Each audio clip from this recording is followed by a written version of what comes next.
আবির, জেলা শাসকদের সঙ্গে বৈঠক মুখ্যমন্ত্রীর। আইন শৃঙ্খলা পরিস্থিতি, প্রত্যেকটা জায়গার আইন শৃঙ্খলা পরিস্থিতি ঠিক করতে হবে, প্রথম থেকেই বার্তা দিয়ে আসছেন শুভেন্দু অধিকারী। এবং বিজেপি প্রচারেও, নির্বাচনী প্রচারেও একই কথা বলেছে যে কোনো রকমভাবে আইন শৃঙ্খলা নিয়ে বরদাস্ত করা হবে না। পাশাপাশি যেটা বলেছে তা হলো উন্নয়ন প্রথম লক্ষ্য হবে, সার্বিক উন্নয়ন, প্রান্তিক পাড়ের উন্নয়ন। সেই লক্ষ্যেই কি জেলা শাসকদের সঙ্গে বৈঠক? জেলা শাসক এবং জেলা পুলিশ সুপার, পুলিশ কমিশনারদের সঙ্গে যে বৈঠক, সেই বৈঠকে এগুলোই মূল আলোচ্য বিষয়। তোমাকে কিছুক্ষণ আগেই আমি তোমাকে বলছিলাম যে মন্ত্রিসভার যে বৈঠক চলছে সেখানে বেশ কিছু সিদ্ধান্ত গৃহীত হবে। রাজ্যে যে বিভিন্ন কাজগুলি চলছে তার কারণ পূর্বতন সরকারের তরফ থেকে বিভিন্ন সময় কেন্দ্রীয় বঞ্চনা নিয়ে বারবার তারা সরব হয়েছে।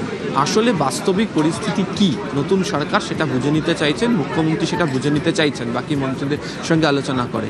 সেই বিষয়গুলোকে বাস্তবায়ন করার জন্য ধাপে ধাপে কী ধরনের পরিস্থিতি নিয়ে এগোবে সেই বিষয়টাই হচ্ছে একেবারে যারা ময়দানে কাজ করবেন তার মধ্যে জেলা শাসকরা অন্যতম, ফলে তাদের সঙ্গে বৈঠকে সেই বার্তা থাকবে।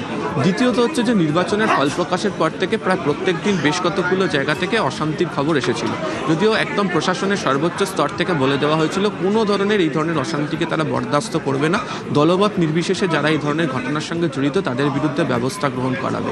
এক্ষেত্রে আইন শৃঙ্খলা বজায় রেখে বিভিন্ন এলাকাতে কী ধরনের কাজ হবে তার একটা বড় দায়িত্ব যারা জেলার যারা পুলিশ প্রশাসনের শীর্ষ আধিকারিকরা রয়েছেন তাদের ওপর বর্তায়, ফলে তাদের সঙ্গেও আজকে সেই বিষয় নিয়ে বৈঠক হবে।